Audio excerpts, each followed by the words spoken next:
Good morning, students. Welcome to the next chapter of the investment management. What is that? That is bonds. Okay. In this class, we have to start the new and very interesting topic of the investment management, that is the bond. Bond is a fixed income security. Okay. So bond is nothing but it is a fixed income security. It is a financial securities or it is a financial instrument where we have to invest our capital in the form of a bond. Okay so ಇವತ್ತಿನ class ನಾವು ಏನು start ಮಾಡತ್ತೀವಿ ರೀ, ಹೊಸ chapter ಅಂದರೆ news chapter ಯಾವುದು, second ಚಾಪ್ಟರ್ದ ಯಾವುದದು bond. So bond ಅಂದ್ರೆ ಏನು, ಇದು ಫಿಕ್ಸ್ಡ್ ಇನ್ಕಮ್ ಸೆಕ್ಯೂರಿಟಿ ಅಂತ ಹೇಳ್ತೀವಿ. ಸೊ ಅದಕ್ಕೋಸ್ಕರ before going to the meaning of a bond we should now the meaning of the fixed income securities. Fixed income securities ಅಂದ್ರೆ ಏನು, ಬಾಂಡ್ಗೆ ಯಾಕೆ ನಾವು ಫಿಕ್ಸ್ಡ್ ಇನ್ಕಮ್ ಸೆಕ್ಯೂರಿಟೀಸ್ ಅಂತ ಕರಿತೀವಿ ಅನ್ನೋದಕ್ಕೆ ನಮ್ಗೆ ಫಸ್ಟ್ ಏನು ಗೊತ್ತಾಗಿರ್ಬೇಕು ರೀ, ಫಿಕ್ಸ್ಡ್ ಇನ್ಕಮ್ ಸೆಕ್ಯೂರಿಟಿ ಅಂದ್ರೆ ಗೊತ್ತಿರಬೇಕು. ಸೊ ಅದಕ್ಕೋಸ್ಕರ ಇವತ್ತಿನ ಕ್ಲಾಸ್ ಒಳಗೆ ನಾವು ಏನು ನೋಡೋಣ ರೀ, what is fixed income securities and what are the types of the fixed income securities and what are the advantages and disadvantages of a fixed income securities as compared to other securities. Okay, so now we move to the meaning. Fixed income securities. Fixed income securities or investment where the cash flows are according to a predetermined amount of interest paid on a fixed schedule. So we have to invest our amount in a fixed in the form of a fixed income securities which are predetermined amount of interest on the date of specific period or fixed period, that is called as a fixed income securities. Means in simple word, you have to remember that these securities are getting the predetermined amount of interest. That type of securities we have to call as a fixed income securities. Which securities are get income return in the form of a predetermined amount of interest, that is called as a fixed income securities. So fixed income securities ಅಂದ್ರೆ ಏನ್ರಿ ಇವ, ನಿಗದಿತವಾದಂಥ ಲಾಭವನ್ನು ಪ್ರತಿ ತಿಂಗಳು, ಪ್ರತಿ ವರ್ಷ, ಪ್ರತಿ 6 ತಿಂಗಳಿಗೊಮ್ಮೆ ತಗೋತಿರ್ತಾವಲ್ಲ, ಅವಕ್ಕೆ ಏನಂತ ಕರಿತೀವಿ ನಾವು, ಫಿಕ್ಸ್ಡ್ ಇನ್ಕಮ್ ಸೆಕ್ಯೂರಿಟೀಸ್ಗಳಂತ ಹೇಳಿ ಕರಿತೀವಿ. ನಿಶ್ಚಿತ ಆದಾಯ ಕೊಡುವಂಥ ಸೆಕ್ಯೂರಿಟೀಸ್ಗಳು. ಇಲ್ಲಿ ಏನಾಗ್ತೈತಿ, there is no a variation of the rate of interest, there is no a variation of the earnings. ಇಲ್ಲಿ ಅರ್ನಿಂಗ್ಸ್ ಹೆಚ್ಚು ಕಮ್ಮಿ ಆಗೋದಿಲ್ಲ, ರೇಟ್ ಆಫ್ ಇಂಟ್ರೆಸ್ಟ್ ಹೆಚ್ಚು ಕಮ್ಮಿ ಆಗೋದಿಲ್ಲ. ಫಿಕ್ಸ್ಡ್ ರೇಟ್ ಒಳಗೆ ನಾವು ಏನು ಮಾಡ್ತಿರ್ತೀವಿ, ಅಮೌಂಟನ್ನು ಅಥವಾ ರಿಟರ್ನನ್ನು ತಗೋತಿರ್ತೀವಿ. ಅಂಥವುಗಳಿಗೆ ಏನಂತೀವಿ ನಾವು, ಫಿಕ್ಸ್ಡ್ ಇನ್ಕಮ್ ಸೆಕ್ಯೂರಿಟೀಸ್ ಅಂತೇಳಿ ಕರಿತೀವಿ. Clear? Unlike a variable income securities where payments change based on some underlying measures such as a short-term interest rate, the payment of fixed income securities are now in advance. Unless other variables, means variable income securities were affected by the any changes in the economy, any changes in the interest rate, any changes in the other external factors, but these fixed income securities does not affected by that factors. It get regular and a specific and a fixed return for their investment. ಇವು ಏನಾಗ್ತೈತೆ, regular ಆಗಿ fix. ಏನು ನಾವು equity ಶೇರ್ಸ್ಗಳನ್ನ ಏನು ಮಾಡ್ತೀವಿ, ಅದಕ್ಕೆ dividend ಕೊಡ್ತೀವಿ. ಹೌದು, ಡಿವಿಡೆಂಟನ್ನು ಕೊಡ್ತೀವಿ ಅಂತಂದ್ರೆ ಅದು ಎದ್ರ ಮ್ಯಾಗ ಡಿಪೆಂಡೆಂಟ್ ಇರ್ತೈತೆ ರೀ, ಲಾಭದ ಮೇಲೆ. ಲಾಭ ಹೆಚ್ಚು ಕಮ್ಮಿ ಆದಂಗೆ ಅಲ್ಲಿ ಡಿವಿಡೆಂಡು ಕೂಡ ಹೆಚ್ಚು ಕಮ್ಮಿ ಆಗ್ತೈತೆ. ಹಂಗೆ ಈ ಒಂದು ಫಿಕ್ಸ್ಡ್ ಇನ್ಕಮ್ ಸೆಕ್ಯೂರಿಟೀಸ್ಗಳಲ್ಲಿ ಹೆಚ್ಚು ಕಮ್ಮಿ ಅನ್ನೋದು ಇರುವುದಿಲ್ಲ. ಏನು ಫಿಕ್ಸ್ಡ್ ರೇಟ್ 7% ಇದೆ, 7%, 9% ಇದೆ, 9%. ಸೊ ಎಷ್ಟು ಪರ್ಸೆಂಟೇಜ್ ನಾವು ಡೆಫಿನೆಟಾಗಿ ಮಾತಾಡಿರ್ತೀವಿ, ಅಷ್ಟು ಇಂಟ್ರೆಸ್ಟನ್ನು ಅಥವಾ ಅಷ್ಟು ರಿಟರ್ನನ್ನು ಇವರಿಗೆ ಕೊಡಬೇಕಾಗ್ತೈತಿ. Popularly these type of securities we have to known as a debt instrument. Debt instruments ಅಂತೇಳಿ ನಾವು ಇವುಗಳನ್ನ ಅಂದ್ರೆ ಸ್ಪೆಸಿಫಿಕ್ ಆಗಿ ಇವುಗಳನ್ನ ಡೆಟ್ ಇನ್ಸ್ಟ್ರೂಮೆಂಟ್ ಅಂತ ಹೇಳಿ ನಾವು ಕರಿತೀವಿ. ಯಾವುಗಳನ್ನ, ಫಿಕ್ಸ್ಡ್ ಇನ್ಕಮ್ ಸೆಕ್ಯೂರಿಟೀಸ್ಗಳನ್ನು. ಹೌದು, for example, what are the fixed income securities? First one, so what some example for fixed income securities, that is a debentures. You should know the debenture.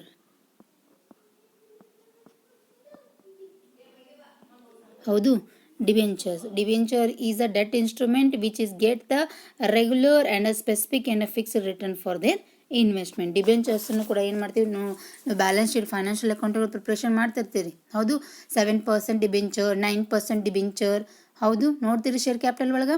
So ಆ ಒಂದು 9% fixed rate of return should be paid by the company. So ಹೌದು, ಅಷ್ಟು percentage ಡಿಬೆಂಚರ್ನ ಅವ್ರು pay ಮಾಡಿ. So ಇವುಗಳಿಗೆ ಏನಂತೀವಿ ನಾವು fixed income debenture ಅಂತ ಕರಿತೀವಿ. Next bonds also fixed income. Then preferential shares also fixed income gearing securities. Why? We have to give a preferential right in a payment of a dividend and a repayment of a capital. Who's that securities? Preferential shares. ಹೌದು, preferential share holders ನಾವು ಪ್ರಿಫರೆನ್ಸನ್ನು ಕೊಡ್ತೀವಿ ಯಾವಾಗ ಲಾಭವನ್ನು ಹಂಚಿಕೆ ಮಾಡೋ ಮುಂದಾಗ ಮತ್ತು repayment of ಲೋನನ್ನು ಕೊಡೋ ಮುಂದಾಗ.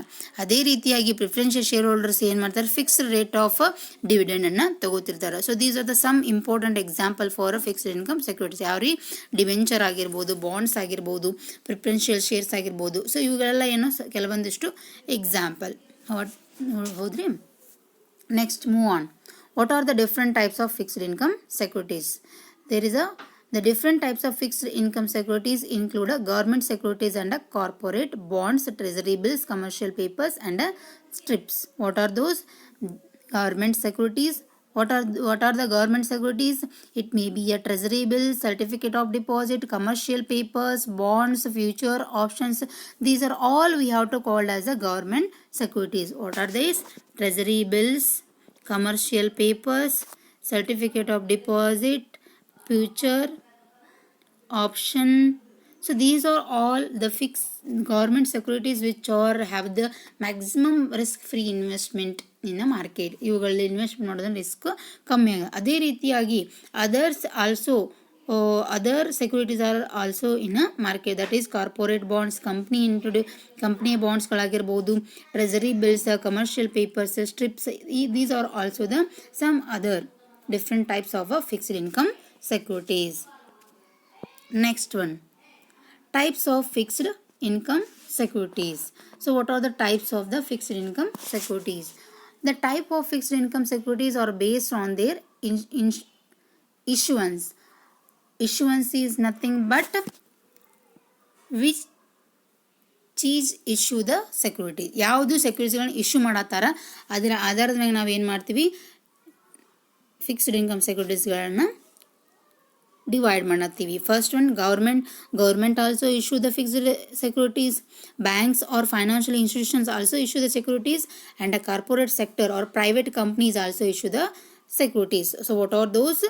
On the basis of the issuance, who may issue the equity, who may issue the securities. On the basis of the persons, on the basis of the any issuance entity, we have to divide the types of fixed income securities into three. One is a government, another one is a bank and financial institution, and third one is a corporate sector.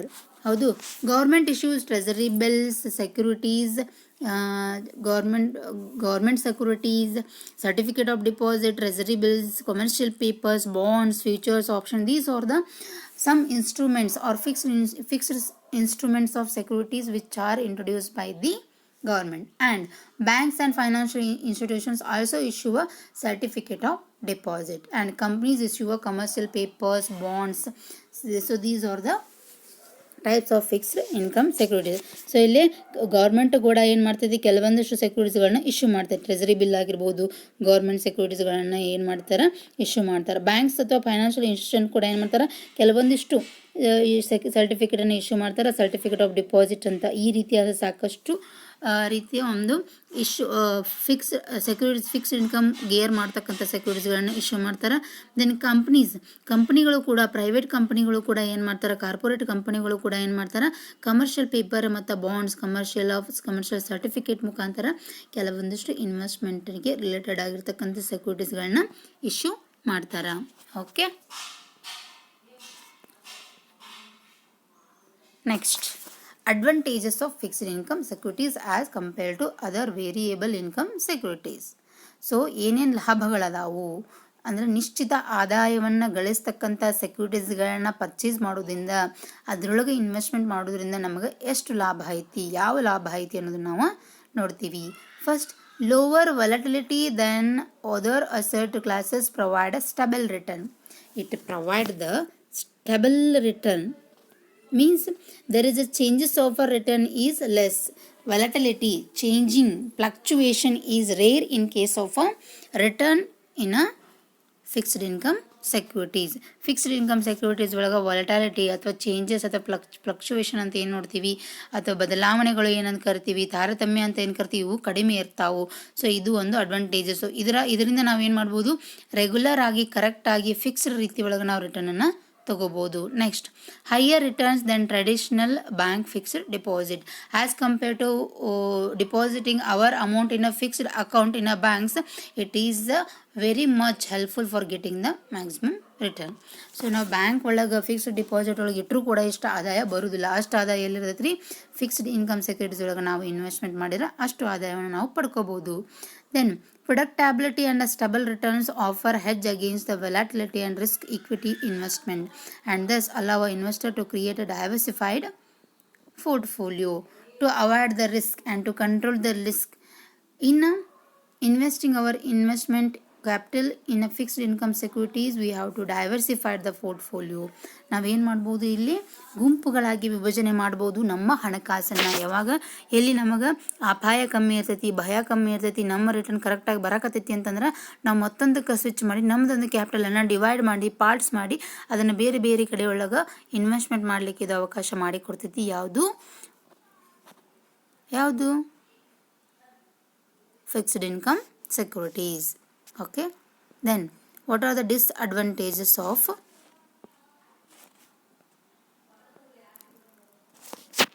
fixed income securities? First one, low liquidity. Investors' money is locked for a fully maturity period unless the security is traded in the secondary market. So the amount is locked in a bank, in a security for a specified period of a time, maybe up to 5 years, 10 years. When we have to need a finance for our use, in that time we cannot get the immediate transferability of asset into cash. That is we have to call as a low liquidity. ದ್ರವತ್ವ ಕಡಿಮೆ ಇರ್ತೈತಿ ಅಂತ ಹೇಳ್ತಾರೆ ಅವರು. ಹೆಂಗಂತಂದ್ರೆ ಇಲ್ಲಿ ನಾವು 2 years 3 years 4 yearsಗೆ ನಾವು ಏನು ಮಾಡ್ತೀವಿ, ಇಲ್ಲಿ ಒಂದು ಇನ್ವೆಸ್ಟ್ಮೆಂಟ್ ಒಳಗೆ ಒಂದು ಸೆಕ್ಯೂರಿಟೀಸ್ ಒಳಗೆ ಇನ್ವೆಸ್ಟ್ಮೆಂಟ್ ಮಾಡಿರ್ತೀವಿ. ಸೊ ಅದರ ಮೆಚುರಿಟಿ ಪೀರಿಯಡ್ ಬರೋ ತನಕ ನಾವು ಅದನ್ನು ವಾಪಸ್ ತೊಗೊಳ್ಳಿಕ್ಕೆ ಬರೋದಿಲ್ಲ. ಯಾವಾಗ ನಮಗೆ ಹಣದ ಅವಶ್ಯಕತೆ ಅದನ್ನು ಇಮಿಡಿಯೇಟ್ ಆಗಿ ಕ್ಯಾಶ್ ಆಗಿ ಕನ್ವರ್ಟ್ ಮಾಡಲಿಕ್ಕೆ ಬರೋದಿಲ್ಲ. ಸೊ ಅದಕ್ಕೋಸ್ಕರ ಲಿಕ್ವಿಡಿಟಿ ಸ್ವಲ್ಪ ಕಡಿಮೆ ಇರುತ್ತೆ ಅಂತ ಹೇಳ್ಬೋದು.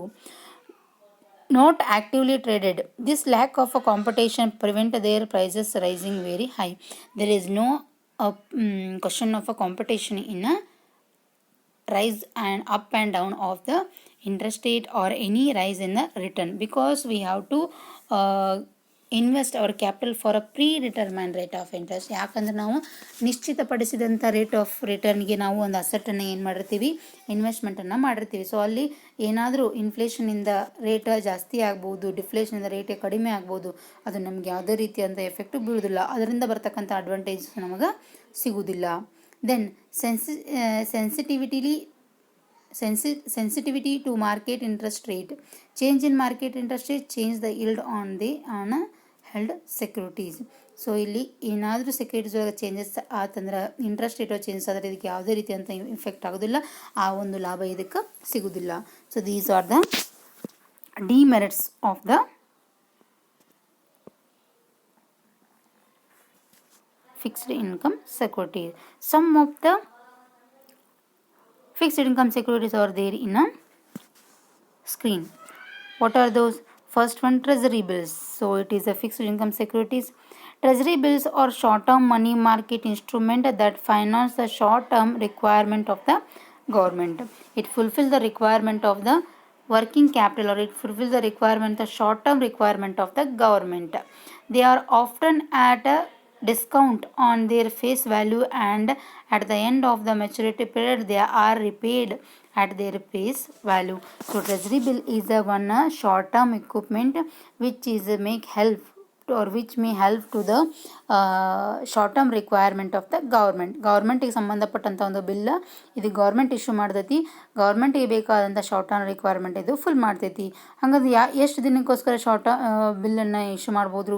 3 months ಟ್ರೆಜರಿ ಬಿಲ್ ಮಾಡ್ಬೋದು, ದೆನ್ 6 months 12 months, ಈ ರೀತಿಯಾಗಿ ಶಾರ್ಟ್ ಪೀರಿಯಡ್ ಆಫ್ ಟೈಮ್ಗೆ ವಿದಿನ್ 1 year ನಾವೇನು ಮಾಡ್ತಾರೆ ಅವರು ಟ್ರೆಜರಿ ಬಿಲ್ಸನ್ನು ಇಶ್ಯೂ ಮಾಡ್ತಾರೆ. Then values the treasury bills are issued in dominate ಅಂದ್ರೆ 25,000 ಇಂದ ಸ್ಟಾರ್ಟ್ ಆಗಿ ಸ್ಟಾರ್ಟ್ ಆಗ್ತಿರ್ತೈತಿ. ಅಂದರೆ minimum amount of collecting the treasury bill is 25,000 initial ಅಮೌಂಟಿಗೆ ಏನು ಮಾಡ್ತಿರ್ತಾರೆ ಟ್ರೆಜರಿ ಬಿಲ್ಸ್ಗಳನ್ನು ಇಶ್ಯೂ ಮಾಡ್ತಿರ್ತಾರೆ. Then what are the features of the treasury bills?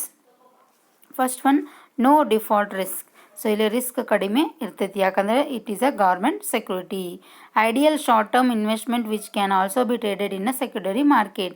So ಇದು ಶಾರ್ಟ್ ಟರ್ಮ್ ಆಗಿರ್ತಕ್ಕಂಥ ಒಂದು ಸೆಕ್ಯೂರಿಟಿ ಆದರೂ ಕೂಡ ಪ್ರೈಮರಿ ಮಾರ್ಕೆಟ್ ಒಳಗೆ ಅಷ್ಟೇ ಅಲ್ಲದೆ ಸೆಕೆಂಡರಿ ಮಾರ್ಕೆಟ್ ಒಳಗೂ ತನ್ನ ಒಂದು ಕೆಲಸವನ್ನು ಮಾಡ್ಬೋದು.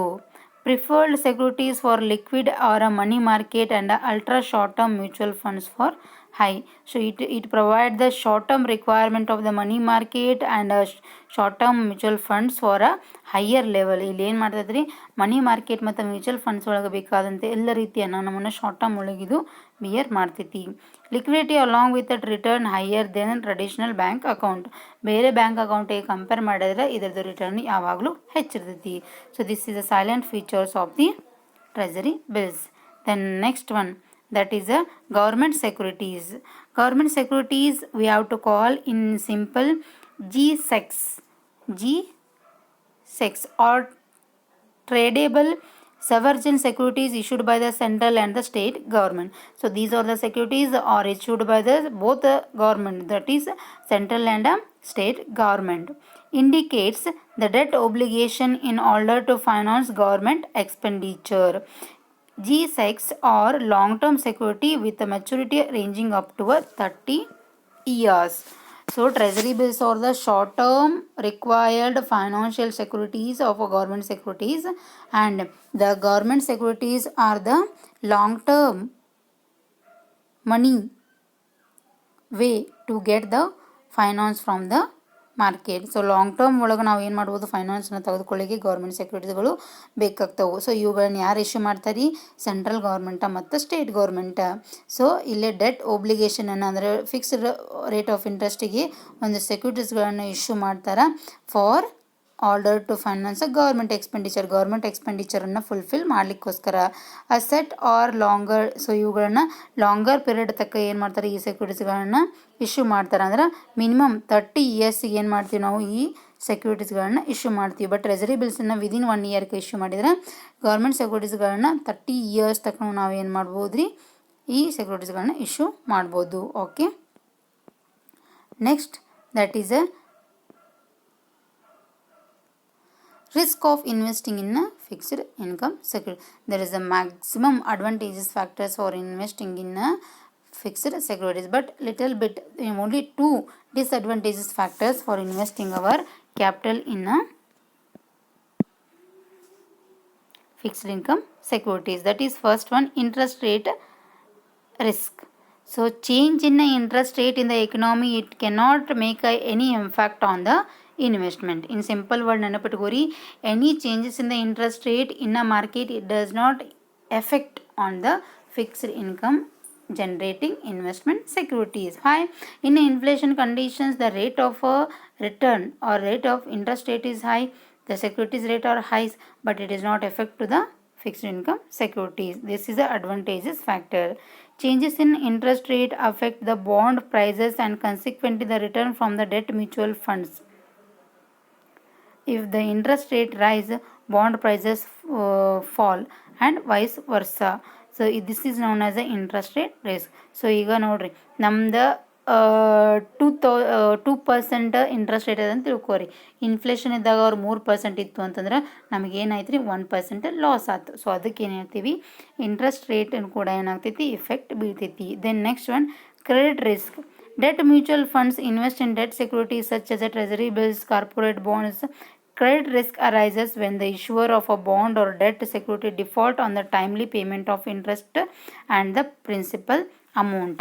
If the treasury issuer does not provide any interest and principal amount at the maturity date, it is loss for the security having person.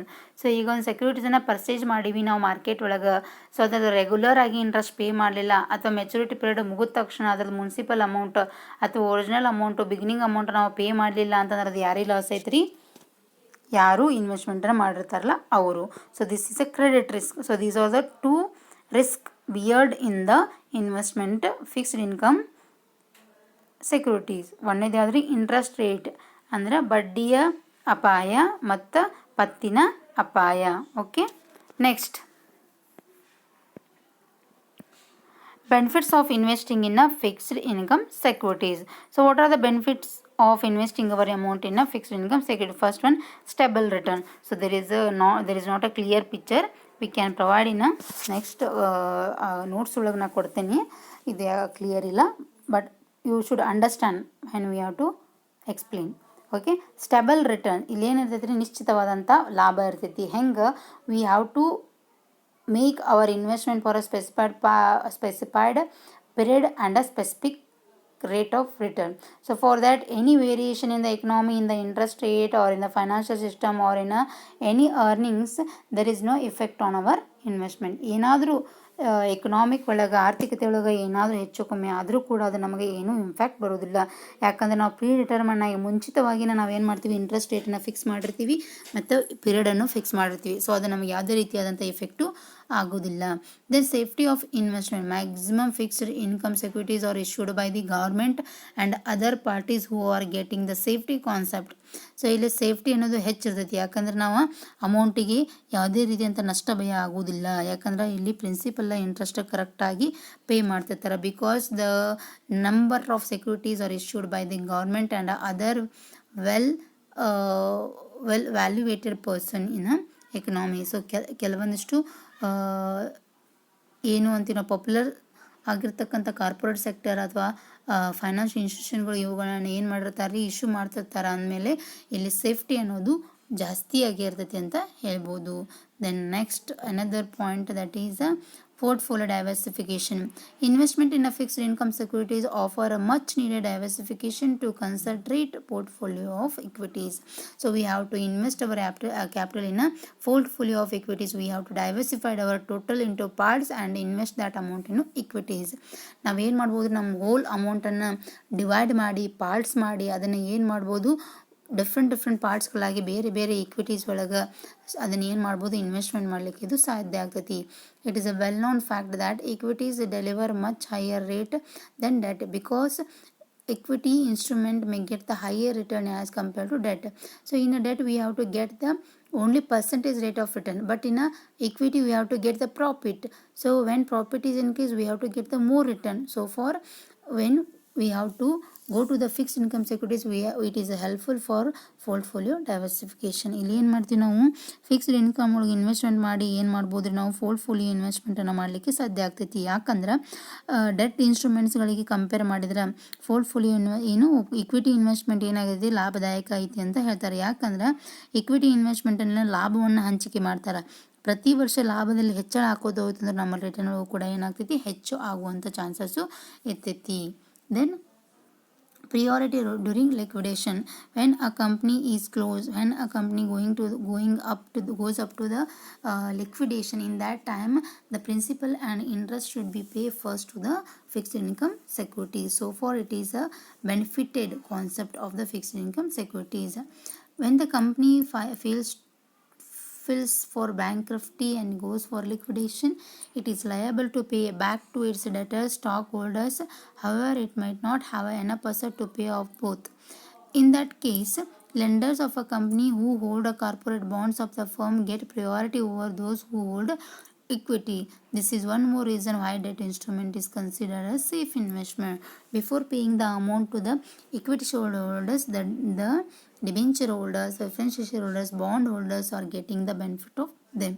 So ಯಾವಾಗಾದರೂ ಕಂಪ್ನಿ ಮುಚ್ಚಾಕತ್ತಿತ್ತು, ಅದರ ಬಿಸ್ನೆಸ್ ಕ್ಲೋಸ್ ಆಗತ್ತಿತ್ತು ಅಂತಂದ್ರೆ ಅವಾಗ ಏನು ಮಾಡಬೇಕಾಗತ್ತೆ? ಯಾರ್ಯಾರಿಂದ ಲೋನ್ ಇಸ್ಕೊಂಡಿತ್ತು ಅದರ ಫಸ್ಟ್ ಪ್ರಿಫರೆನ್ಸ್ ಯಾರಿಗೆ ಕೊಡ್ತಾರೆ? ಅವರು ಫಿಕ್ಸ್ಡ್ ಇನ್ಕಮ್ ಸೆಕ್ಯೂರಿಟಿ. ಸೊ ಯಾವ ಫಿಕ್ಸ್ಡ್ ಅಸೆಟ್ಸ್ ಅಂತ ಹೇಳಿ ನಾವು ಪರ್ಚೇಸ್ ಮಾಡ್ತೀವಿ ಅವುಗಳಿಗೇ ಹೆಚ್ಚಿನ ಪ್ರಾಶಸ್ತ್ಯ ಕೊಟ್ಟು ಅವುಗಳಿಗೆ ಫಸ್ಟ್ ಅವ್ರಿಗೆ ಹೋಗ್ಬೇಕಂತ ಇಂಟ್ರೆಸ್ಟು ಮತ್ತು ಪ್ರಿನ್ಸಿಪಲ್ ಅಮೌಂಟನ್ನು ಕೊಟ್ಟು ಉಳಿದಿದ್ದನ್ನು ಏನು ಮಾಡ್ತಾರೆ? ಇಲ್ಲಿ ಈಕ್ವಿಟಿ ಶೇರ್ ಹೋಲ್ಡರ್ಸ್ಗೆ ಕೊಡ್ತಾರೆ. ಸೊ ಅದಕ್ಕೋಸ್ಕರ ಇದು ಮತ್ತು ಸೇಫ್ ಇನ್ವೆಸ್ಟ್ಮೆಂಟ್ ಅಂತೇಳಿ ಹೇಳ್ಬೋದು. ಹಂಗಂದ what are the disadvantages of the fixed income securities?